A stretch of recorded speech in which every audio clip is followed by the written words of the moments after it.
Welcome to my home lab. This is my electronics bench where I work from home. I'd like to start off by showing you how rudimentary your setup can be to do the work. Today I'm using just a simple 35 watt Weller soldering iron. There is no real temperature control on it. The only temperature control is via my sponge. Nothing fancy here. You don't really need it for this level of engineering. I have a reasonable solder sucker, set of side cutters, set of strippers, needle nose pliers, slot screwdriver, lead-free solder, a pencil, and of course my kit and development board. This is what you're going to need, obviously, with some water and possibly some jumpers to do some testing as we move on. Okay, so we'll move my tools aside, save the pencil, and get started. The first thing you'll notice that this board is populated. Unfortunately, I had a technical issue with my video processing, so this is kind of take two, and you're going to see me using this board on and off through these videos. This is my first prototype, but it will do for the soldering of techniques that we're going to talk about. But you'll notice one of the first things that I've done is to put my name on the circuit board. By doing this, it ensures that nobody takes credit for my work, and you know, I've worked hard on this. I don't want to lose it. So hopefully if I do lose it, somebody will return it to me. Okay. So let's start by unboxing, if you will, the kit. And in order to assist me in this, I do have a printout of my silk screen. I have my schematic, and I have my bill of materials. Okay. So everything that we've been working on, you now have in front of you, and it's a great starting point. Let me dump everything out here. And we have a beautiful card here with resistor codes on it. It's very handy, especially when you're first getting started. We'll take that and we'll set it aside. We have our packing list. Unfortunately, the packing list doesn't include actual part numbers, but we'll get through this. Alright, so here we have our 9 volt 600 milliamp power supply. This is a switch mode power supply. It's very efficient, very handy and inexpensive these days. And we will start by checking that off. We have a power supply, 9 volt power supply, check. And as this is one of the things that we're going to do later, we don't really need to mess around with it at this point. We'll just set it aside. Next we have, oh, that's an obvious one, we have the IC in the socket. This is a microprocessor and a very nice socket. The idea with the socket is that because we're going to take that chip in and out of several times over the next few years, we wanted to make sure that it is easy to remove the IC. So there we have the socket and the microprocessor, and we'll set them aside. Next we have the connector. There are 4 of them. Okay, so here we are, black, so 2.5 millimeter, that's 0.1 of an inch, and there are indeed 4 of them, so we'll set that aside. We have some resistors. And here we are, out.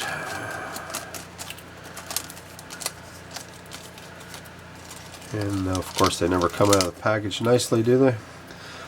Alright, so we have a plurality of these. 1, 2, 3, 4, 5, 6, 7, 8, 9, 10. And there should be 2 more. Those would be 10K. So brown, black, orange. Brown, black, orange. There we go. Sure enough, we have 12 of them. Now note that we're not going to need all of them. That I do have 2.2Ks to substitute for them, and they are these ones here. Okay, so 1, 2, 3, 4, 5, 6, 7, 8 of them will not be used. You can keep them in your kit. They're so inexpensive these days. Okay, what else do we have? We have red. That's 2K2. Okay, 2K2. One of. Perfect. We have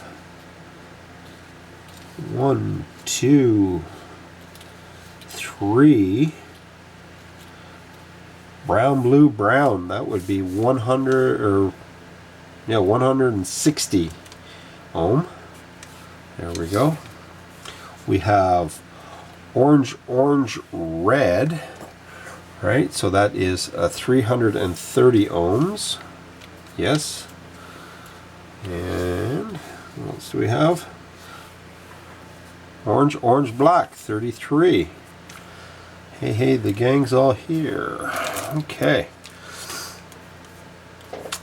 This one has the opportunity to make some mistakes on. Okay, so we'll spend a little bit of time here. We have 1, 2, 3, 4, 5 diodes. Note that the diodes have a black band on it. That black band represents the cathode. Okay, and so these are polarity sensitive. So 5, 1N, 41/48 as per our design. We have one big transistor.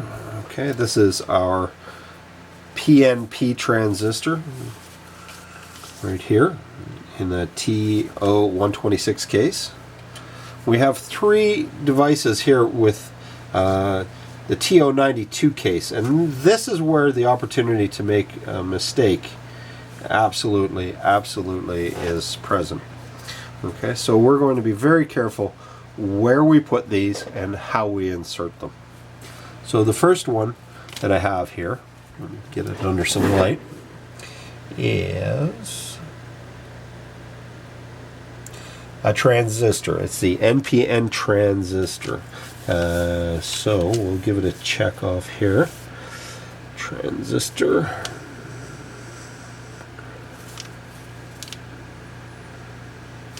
Right there. Okay. The next one, take a look at, is a TMP36. So this is your temperature sensor. Okay. So TMP36 temperature IC. Okay, that one's good. So that means that this one should be, sure enough, and you can see it there maybe, is the 74L05 voltage regulator. Right? Okay. And then we have 2 white Vero pins. And we're just going to leave them in the case because, well, we're probably not even going to solder them in. Alright. Let's tackle these devices next. I see some capacitors in here. I see some LEDs. Alright. So, these are the 0.1 microfarad capacitors, and you can see that there are 5 of them. Capacitor, 0.1 microfarad. Good. We'll set that aside. I have 1 yellow LED. I have 1 red LED.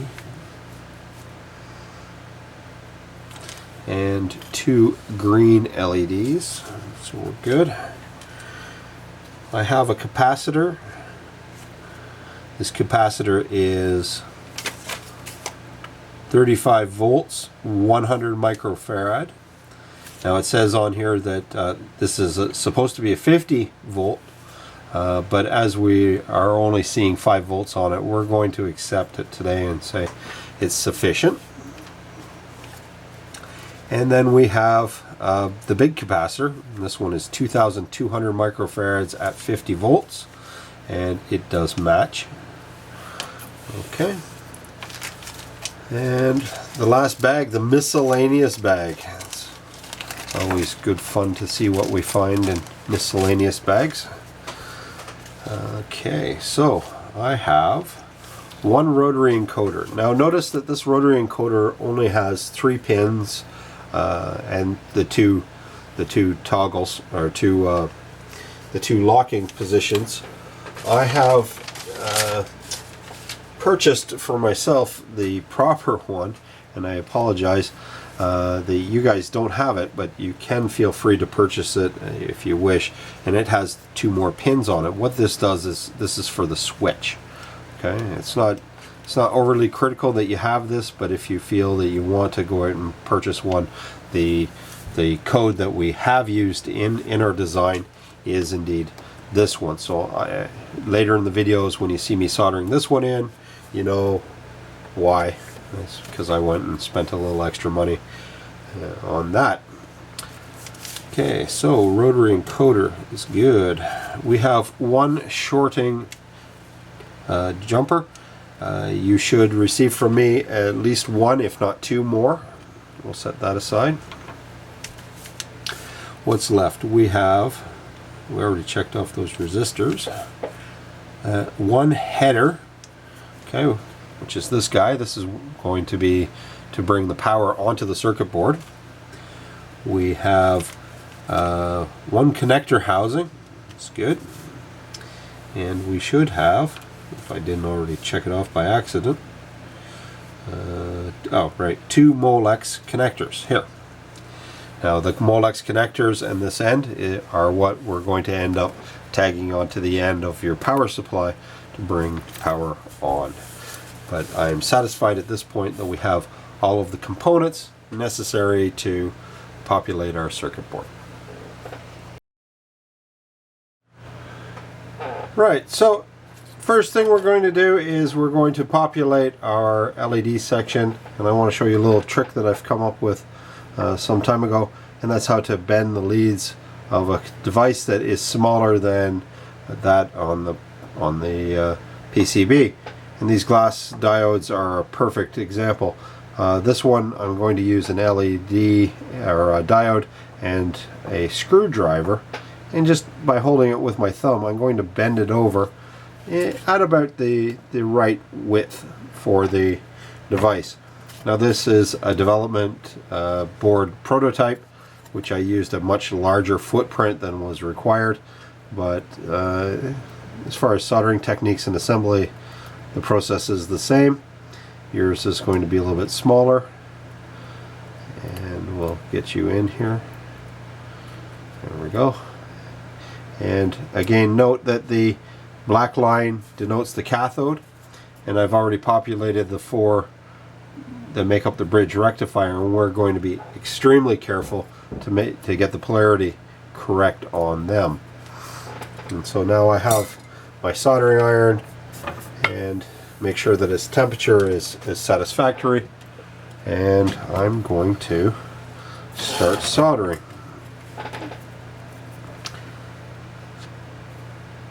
The technique here is to make sure that we don't necessarily just put the solder on the iron and then run around with globs, but we want to heat up the pad and the lead, and we feed the solder from the opposing side. A little bit of solder to wet the iron will aid in thermal conductivity, but we do want to get on and off as reasonably fast as possible without leaving a cold solder joint. And what I'm looking for as I'm soldering is a proper flow. So when I see it flow like almost like water, we know that the temperature is correct. Okay, if I see peaks, kind of like whipped cream, then I know it's not hot enough. If unfortunately too hot, is when you start to lift traces, so there's no real way to come back from that. But here we are, we've soldered our components. We'll give it a quick check. Everything's down flat reasonably. I like that. So now I'm going to go at it with my side cutters and trim them off. Note that I hold on to them. You know, I don't like them flying across the room. Not only do I have to pick them up or stand the risk of stepping on them, or my children stepping on them, they can come up and hit you in the eye. And even though I have my safety glasses, well, my glasses on, it's still a possibility. And one or two of these are great for fixing circuit boards, but the rest of them, yeah, they go in my garbage pretty quickly. But there we go. We've done our diodes. And when I'm populating this, I'm really looking at doing the small components first. Whatever's the lowest, I want to populate that, and then I'll go at populating the larger components, the ones that stand up taller. Okay, so here you can see I've already done my capacitors, right? My two small filter capacitors, my finishing capacitor, my bulk capacitor, my big PNP transistor. The symbol here indicates where a heatsink would go. We don't have one, but you know, it still sits there. This resistor R1, it's the 33 ohms. It is spaced that big so that if we do have heat issues, we can put in a larger you know, half watt or even a 1 watt resistor. Note that the silk screen for the LM78L05 is a similar shape to the transistor. We'll place that in and solder it. We've got the backing diode. This diode is to ensure that if you ever hook this up to 5 volts and get the polarity wrong, it will short out and cause your power supply hopefully to go into shutdown mode. And finally the LED and connector. Note that this connector is sloppy in here, that it's going to take a fair amount of solder, but you should be able to fill it up without an obscene amount. Yeah. And of course we have our test points, which we're going to leave unpopulated at this point.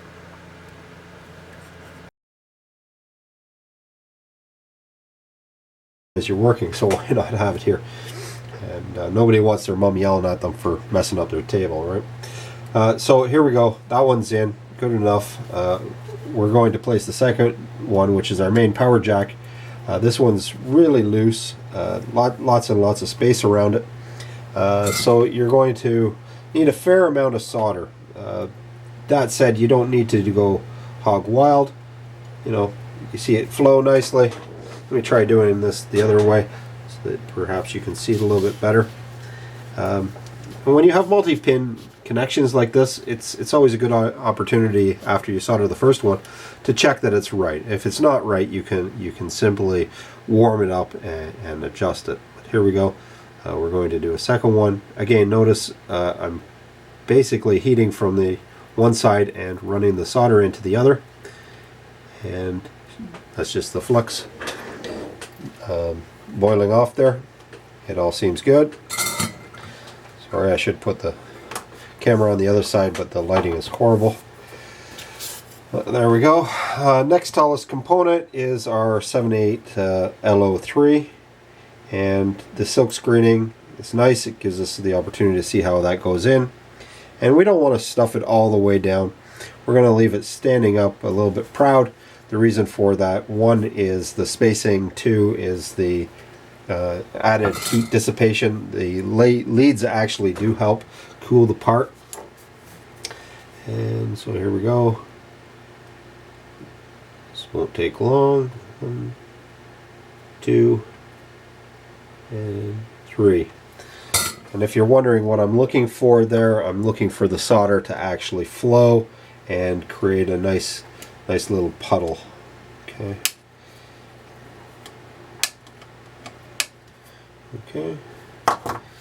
So that's in place. The next taller component would be our PNP transistor. This little symbol here is indicating where a heatsink would go. The heatsink would go against this. In this case, we're not going to use a heatsink. We're not pushing it very hard at all. But you know, it's reasonable. Okay, and I'm just going to use something to hold it while I do the first solder connection, and then we'll double check it if we're happy. Come on, there you go. Oh, that flopped over on me. Yeah, lots of badness. It's clogged up the hole, so we could try to cheat it, but I really don't recommend it. So I'm going to desolder the hole, remount it, and this time we won't be overly anxious to pull it out. Okay, there we go, like that. Yep. Just warm it up, it'll drop down a little bit. There we go. Okay, this time I like it. Okay, I see solder on both sides. Life is good. And we'll solder the other two leads up.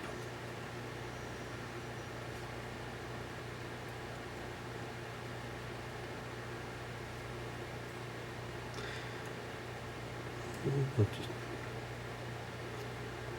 you go. Okay, and same as always, trim those guys up. Okay, looks good. So now we've got our short capacitor. Notice I've marked positive here, it's marked negative here. I'll get them in the right way. Okay, solder it up.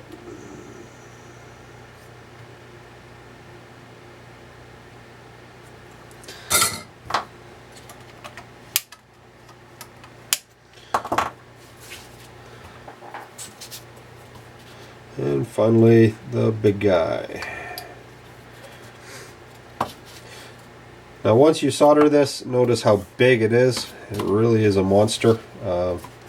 You may want to do the other stuff first, but you know, this is your first project. You know, we're gonna take it one step at a time. We'll solder this in, and we'll worry about the other bits after. Okay, there's some tricks that I can show you on how to deal with that. Here we are. Good, good, good. So notice that one's standing a little proud. It's a little crooked. I'm not happy with that. It's supposed to be better than what I had originally spec'd out, which sure enough, it's 9 volts at 600 milliamps, and the original one that was specified was only 300 milliamps, which as we know from designing the circuit, 300 milliamps was sufficient. So driving it at 600, it's not 100% recommended, but we're not going to hurt the power supply, let's put it that way. Okay, so those out there that are squeamish about taking perfectly good things and cutting the end off of it, you may want to turn your head now. For everybody else, there's a nice little barrel jack that, yeah, I'm never going to use. Okay, so we're going to set that aside. The next thing is that we're going to have to connect our two female headers, and so we're going to have to strip back the wire a little bit so that we can either crimp it on, or as I prefer, solder it. So all I've done now is I've taken and pulled it back a little bit. If we were at all worried about polarity, you'll notice that one side is marked and the other side is not. I don't really care, and quite frankly at this moment it doesn't matter. I use my wonderful strippers from when I was in college to strip this back like so. I'll give it a quick little twist just for giggles. And I'll trim off the strip my two connectors, and I will place them like so. Now the trick here is to ensure that it's not too long, which it appears to be, and so I will trim this back just a little bit, and being very careful with these very dangerous little pieces of copper. They're dangerous not necessarily to human health, but to your circuit board. They're the bane of my existence on some jobs where sloppy technicians will leave them laying around to get into sensitive electronics. But here we are. We'll crimp the second part onto the plastic, and the first part onto the copper. Now, if you weren't paranoid like I am, you could leave it at this stage, but I think we're going to do both of them, and then we're going to solder them down, just because I know that this is going to see a lot of abuse, people pulling on it as opposed to taking time to gently remove the connector from the jack. It happens. As you see, this time I've done it in the opposite order. It really doesn't matter. Okay. We'll make sure that it's pinched in there nicely.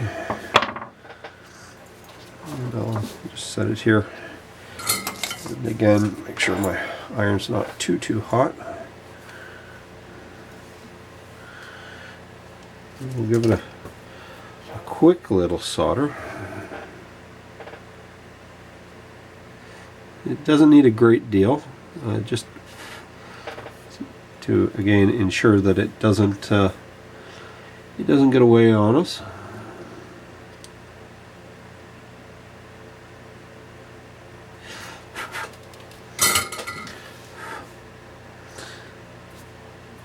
And while hot, it seems to be good. Okay. Now we will simply take this and insert them so that the small barb on the back will snap into the mating barb here. So they want to go in this way, and you should hear a nice satisfying click. This needs to get pushed in a little bit further. It's a wee bit wide.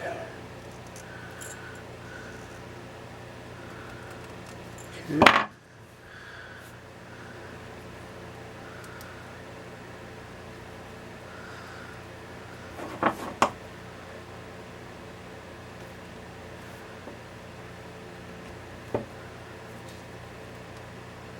Click. If you don't hear the click, you need to keep pushing. And give it a nice gentle tug, and we should be good. When we plug this in,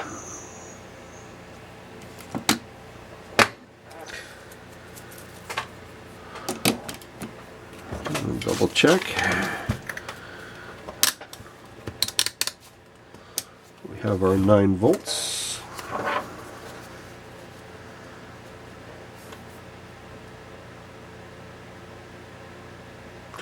And it looks good to me. All right. Troubleshooting. Hey, how do you like that? First shot. So now let's just double check. We should have 5 volts on our output pins, or we can use the test points down here. Nope, we'll use these ones. And hey, 5.09, within reason, I would say, with this lovely Sperry meter. Given that there is no load, we'll call that a successful 5 volts. Note that when we unplug it, it will take a moment to turn off. It's because the only load at this point is that LED, And so if you were so inclined, you could calculate the capacitor charge and the load and work out how long that would take for that LED to be completely powered off. But good enough for now. We're going to move on in the next video to soldering up the microprocessor and some of the header jacks. Okay. Try working on the microprocessor portion of our circuit. I have changed the angle. I apologize how much glare we were getting off the previous. This is not exactly a proper studio. As you can tell, this is again my little home lab. So anyway, here we are. We have our microprocessor and we have a socket. We chose to use a socket in this project because the microprocessor is going to want to be removed from time to time, and obviously it's going to be a pain to try to desolder it. This is not a cheap socket. This is quite a good socket.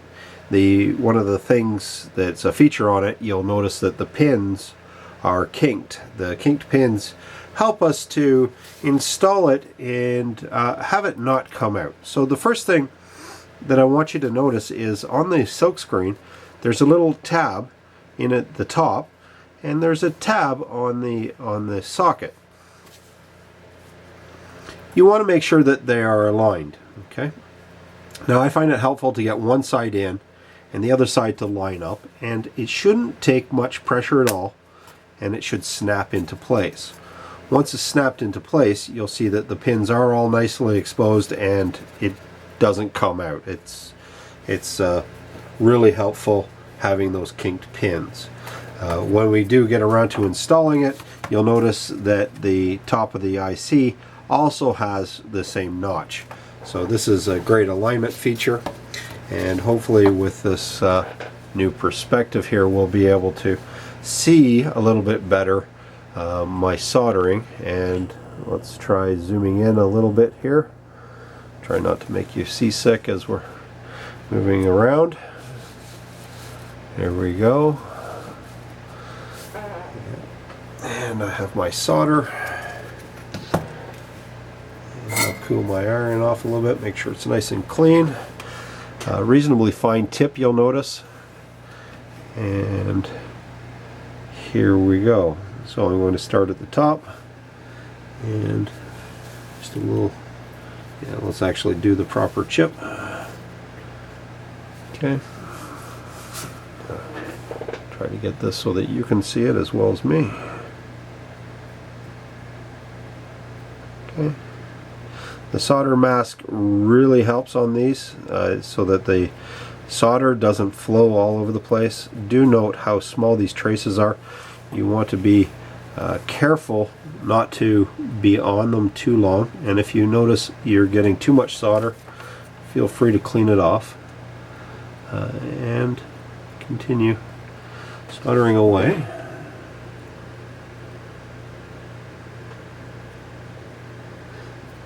There isn't a great deal of mass here, so you don't need to be on the pin very long to get it to solder properly. And as everything is tinned, it doesn't take a lot of solder.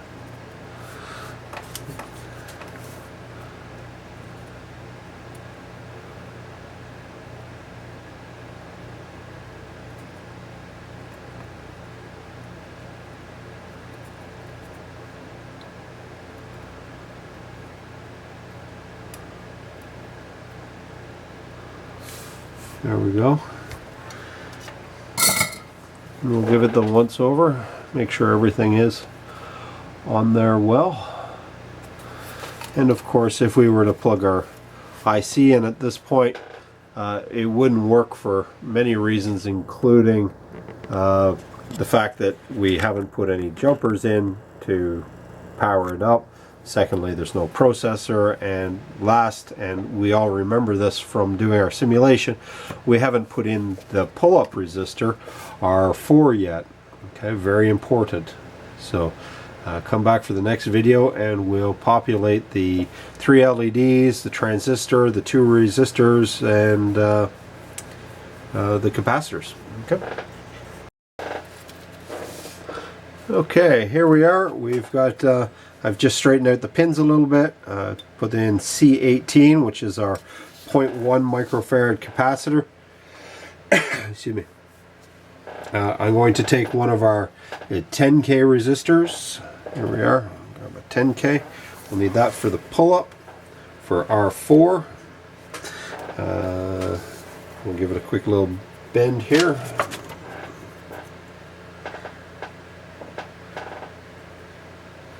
And just to be doubly safe, we can check the resistance using our multimeter.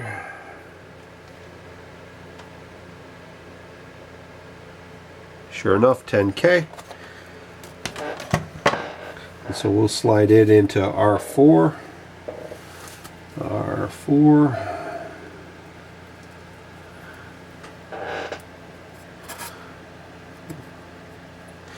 We'll do the same with our 3 resistors here that at 160 ohms. We'll just give it a quick little double check, making sure that I don't touch both leads at the same time. Yep, 0.16K, so 160 ohms. Seems right to me. Quick little bend.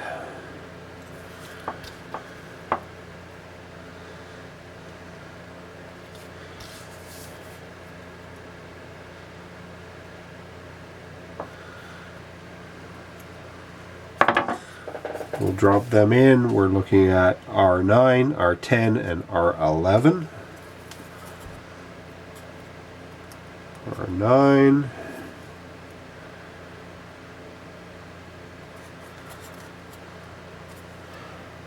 R10.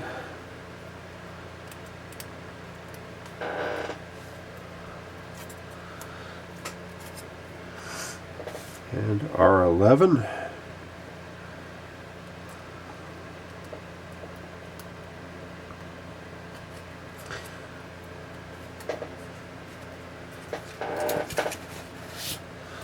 Next we have the drive resistor, which is R8, which is 2K2. So yes, sure enough, red, red, red.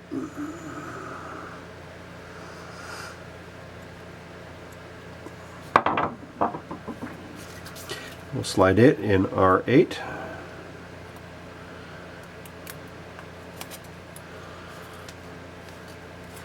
I'll just give these a very slight bend. I don't want to kink them over to 90 degrees or anything silly like that. That won't solder very nicely. But we probably have enough on here to do some soldering. Try to position this so that you can see it.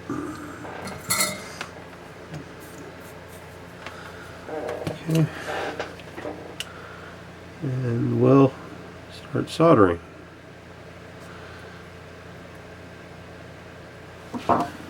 You can see that the fan does a very nice job for me, just keeping the smoke away.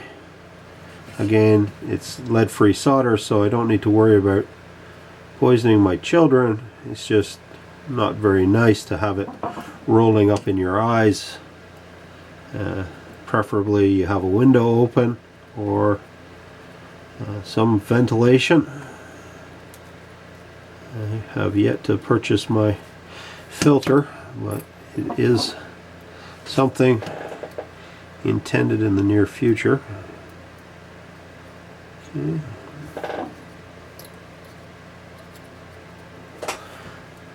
And we'll give it a visual check. Check the other side. One resistor came up a little bit, but it's not horrible. I can just nicely burn my finger here. I'll slide it back down. Just heat it up while applying some pressure, and sure enough, that hurts. Yeah. Eventually you get a little bit accustomed to it, kind of work through the pain. Okay. And then again, I really don't want these things flying around. I do have my glasses on, but I don't want to A, pick them up off the floor, B, have my children get them driven into their foot, or C, end up in my eye somehow.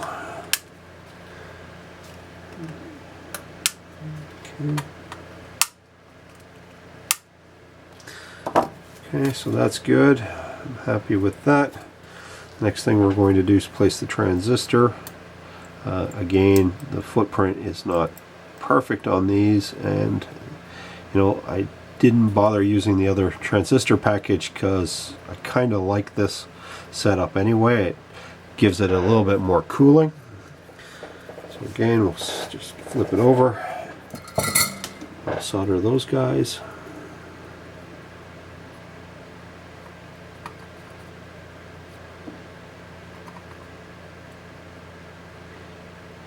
I know it's close here, but you do actually want to make sure that when you're soldering one pin, you're not touching the other. Again, badness can occur if you're not careful. Okay, lost one pin. There it is. Okay, so that's happy. Next, we're going to solder in the reset.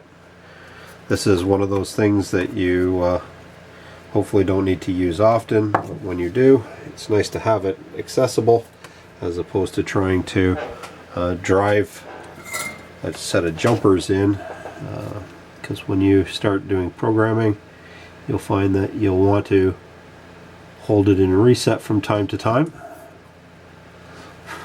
Okay. And so, not straight, not happy. I'm going to do a bit of a shortcut here and heat both pins and burn my finger nicely. And it did solder bridge, which I was afraid of, so we'll go out and fix it properly now,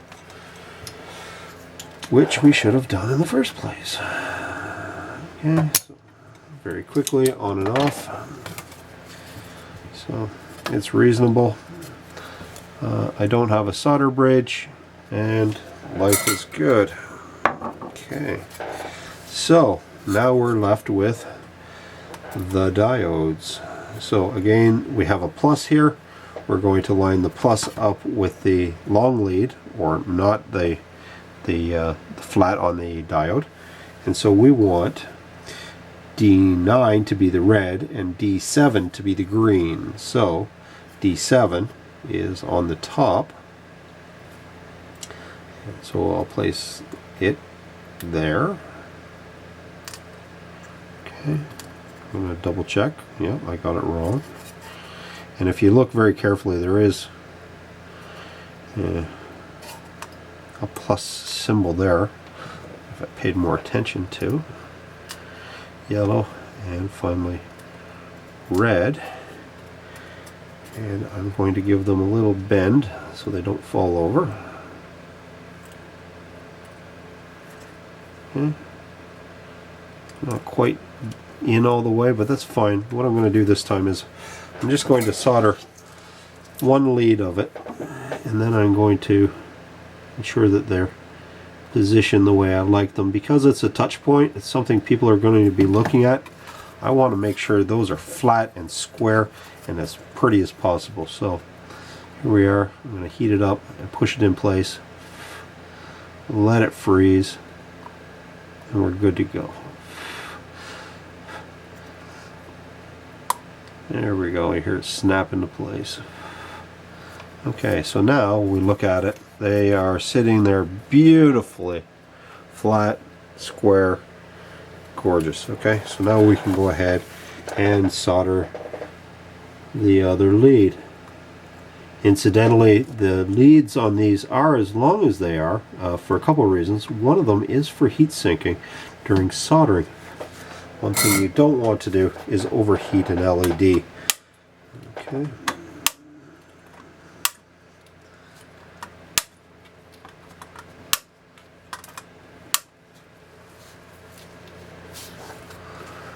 Okay, so now we have some transistors, we have some resistor, we have pull-up, we have everything to do with the processor save the programming port. So yeah, let's do some testing. We'll jump away and we'll come back once I have everything set up. Okay, welcome back. So I've gone at and did a little bit of testing here already. I've just used some jumpers to pick up 5 volts on the circuit board, to turn on the NPN transistor, and to basically drive the gates. And so I'm being very careful as to not short anything out, but I know that I'm looking for pin 5, 6, and 7 and pin 12. So this is pin 12. 1, 2, 3, 4, 5, 6, and 7. And you know, that all seems reasonable, but I did find a problem. The problem arose when I started to look at the diodes, and the first round I couldn't get the red LED to turn on, and so my first thought was, I've hooked it up backwards, I've put it in wrong, I've had myself a moment, and you know, let's check this out. And so upon initial observation, I didn't see the problem. I thought, okay, well, maybe I made a mistake on the circuit board, because you know, that happens from time to time. But let's see what's what. And so when I took a look at the Proteus design, it all seemed okay. So my next consideration was, well, maybe I've broken this diode somehow. Some badness has occurred. And so I went to my stash of components that I have, and I just set one in place. And so, as I'm sure everybody has a ream of electronic components in their cabinets, like I do, you know, it was a quick troubleshooting technique, and I found that it worked. And so I took a look, and sure enough, it was plugged in the same way. And so now I'm really scratching my head. What did I do to this LED? So I thought, well, let's check the LED to see if it's broken. And you know, sometimes that happens. And so again, I'm looking for the flat or the short one. And so I'll connect the negative to that side and the positive to the other one. And well, gee whiz, golly gee whiz, there, it doesn't seem to work. So just for giggles, I kind of turned it around and said, well, okay, that seems to work with the positive to the flat. Let's double check the other diode to see if, you know, I had some sort of aneurysm last night and I didn't know about it. And you know, sure enough, the flat to the negative side seems to work out all right with this other manufacturer. So in conclusion, the mold used on this diode that we received is wrong. It's backwards. It's sad, but it's true. It happens from time to time. I guess I have no idea how this sort of thing happens. I mean, usually when they manufacture this, the trench is the trench, flat's the flat, the long one's the long one. Yeah, I have no excuse to make. I will dig into this a little bit further, but do note that you need to put this in. This red LED only has to go in backwards. But other than that, our circuit board works so far when we pirate it about. And so from here, I'm going to go ahead and solder in my in-circuit serial programming jack, and I think and maybe I'll do one more video and we'll do the temperature control at the same time. Okay. All right, here we are again. I've gone ahead and cut a 5-pin header jack for my in-circuit serial programmer. Keep my temperature down on my tip, and again, we're just going to solder this uber quick.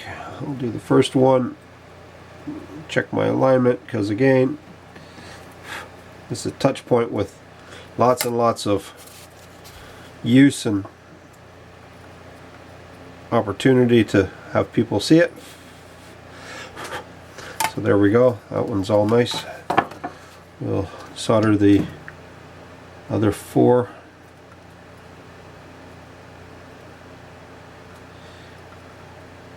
And this is really where the benefit of a fine tip soldering iron comes in.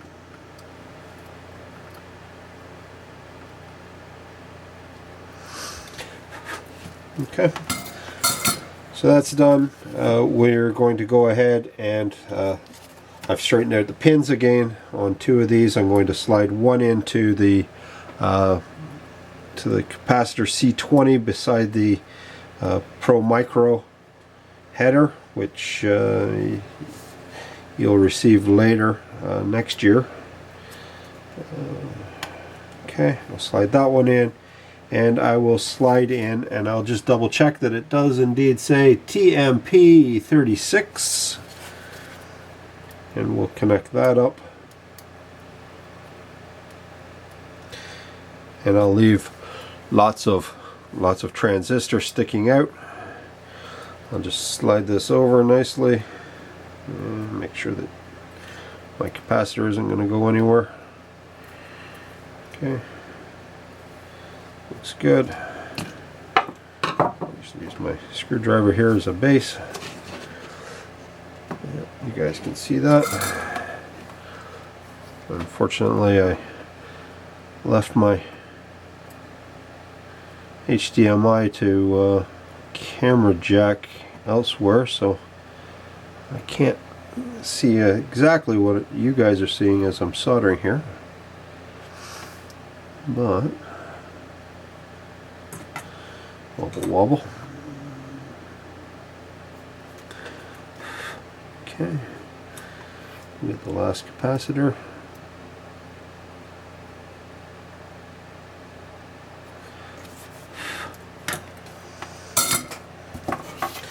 And we can trim this stuff up.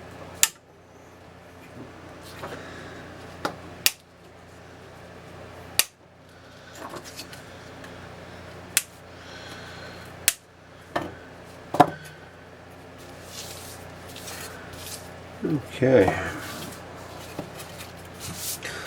Make sure that everything's clean. There's nothing laying about. So I've put my didn't mention it in my previous video, but I do have my 2 jacks in here, so I'm powering up the entire circuit. I would normally encourage you to check every time that there is no new shorts, but I'm fairly confident in this. So now we'll take our multimeter and we're going to check that the sensor is outputting a reasonable voltage. I'm guessing that it's 20 something degrees in here, so it's not going to be a huge temperature. Here we go. I'm going to pick up ground, and where can we pick up our temperature in? Temperature is on pin 13. So pin 1, 2, 3, 4, 5, 6, 7, 8, 9, 10, 11, 12, pin 13 and pin 0 would help with around voltage. And so I see 0.77 of a volt, and if I heat it up, it does start to rise. So this is good. This means that we have a good circuit. We'll let the temperature come down, and we seem to be happy. Okay, so I'm going to power off and grab a chip that I have already programmed, and I'll slide it in 1 minute. Okay, I've extracted the chip from my previous development board. I need to do some more programming on it that I should have for you in the next week or so. But we can still talk about how to insert chip properly and how to see it power up. Now, when we first receive the chip, you'll notice that it is splayed out quite a bit, and it doesn't really want to fit into the socket. This one does, however. It's being manipulated by me, and this takes a little bit of care, a little bit of precision. But one of the things that I tend to do is on my piece of paper or non-conductive board, I will just ever so slightly push the pins in so that it will fit. You know, a little bit of tweaking is fine, but one thing you want to make sure is that the chip doesn't get bent all the way over. If you do tweak it all the way over, it becomes a pain to try to straighten it back out. But do straighten it out. These are fairly expensive. It's one of the more expensive components on your development board. But okay, just be careful. So when we do get it in, you want to be careful pushing it down. You don't want to go at it too hard, because if you do have a pin that's... Welcome back. So the next thing that we want to populate on our development kit is the encoder. And as I mentioned earlier, I have a special encoder. It's actually the correct one, and I'm going to need 3 10K pull-up resistors. So I've got my soldering iron plugged back in. It's warming up, and I'm going to start by bending my leads to suit. And in this case, I don't really need the screwdriver. I can just bend these over and feed them into our 18, 19, and 20. So our 18,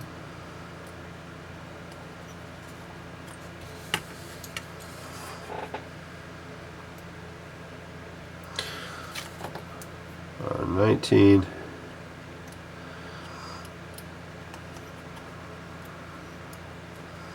and our 20. And again, we're doing the resistors before we do the encoder, because, well, they're small and inconvenient to get around the larger devices while soldering. There we go. We'll just give it a quick little bend here to make sure that we don't lose them while we're soldering. Try to position this so that you can see them being soldered. Check that the soldering iron's up to temperature, which it is. And so again, looking for a good flow.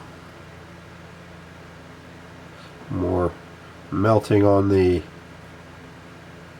pad than on the iron.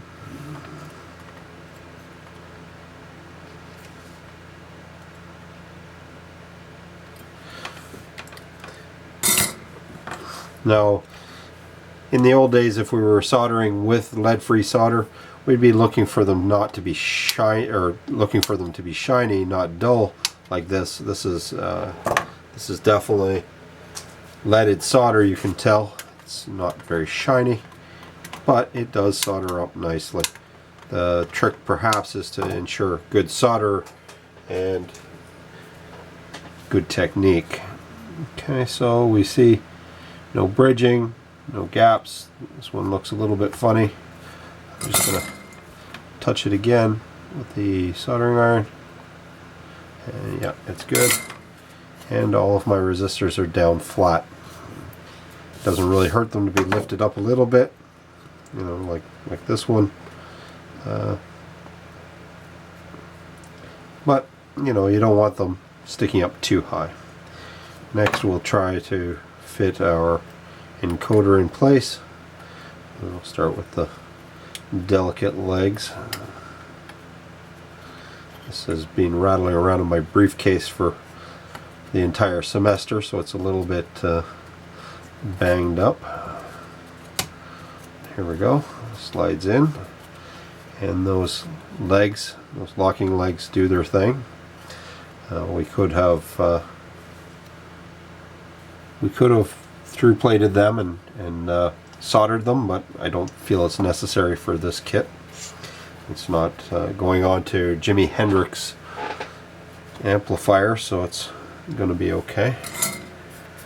And we'll again solder these up. The hardest one will be the ground. You can see it has the extra little legs coming off. The reason that we kept these fine was so that we didn't have too much thermal losses. And again, we're just looking for a good flow. Right, feed the solder in on the opposite side of the iron to ensure that it is up to temperature. And be patient. And of course not too long or we'll end up lifting the traces. There we go. And we're going to trust that it works at this point.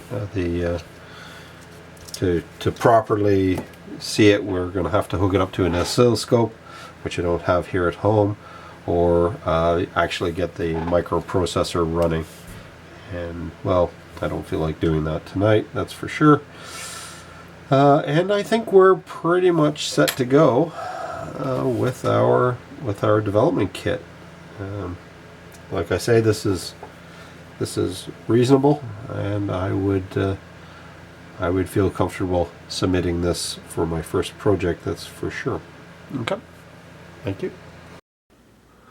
Welcome everybody. This video we're going to talk about some more advanced techniques that are used for your development board.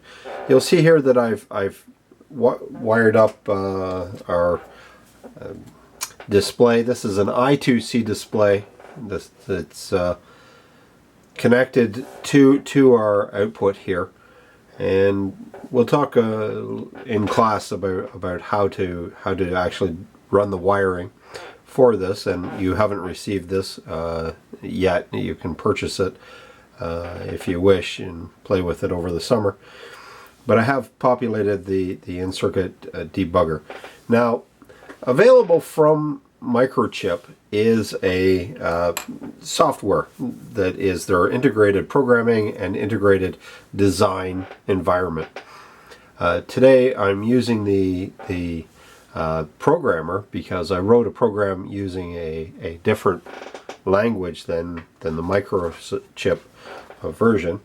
But in order to get the information off my computer and burn it onto the processor, we need a programmer, and the programmer that we're using is a Picket 3. This is a kit that comes with a development board. Personally, I didn't go for the board. I saved some money and just bought the Picket 3. And these are really powerful devices. They do allow some level of debugging. They're quite quick, quite fast, and if you're comfortable programming in C, then the integrated programming environment is absolutely, or design environment is absolutely the way to go. Now, the original program that you guys saw me running on here was done in the IDE, but for time savings, I wanted to see the display running and prove that the programmer actually does work. And so the pin 1 of the programmer is on the far right hand side. It's indicated by the arrow, and the way we've done this is we have our right hand side, the header jack is also pin 1, so we simply connect it. And I don't know if you noticed, but there was some flashing happening over on the screen. And what we're going to do at this point is we would normally browse to wherever we have our program, and this is just a hex file. This is the very same as what we did in class with Proteus, was we just downloaded this video. It says here that it's being loaded correctly, and because I've already set up the chip and connected it to my Picket 3, it recognizes that it is connected properly. I simply now set to program. A few seconds into it, configuration. So sure enough, this is the second time I've programmed it. It says pass count is 2, life is grand.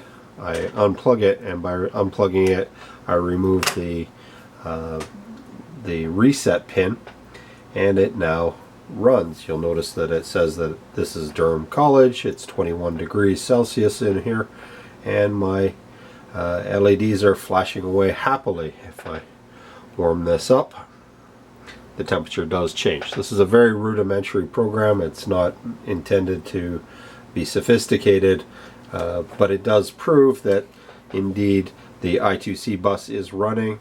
It proves that my PWM is running, and it proves that my temperature sensor is operating within its parameters.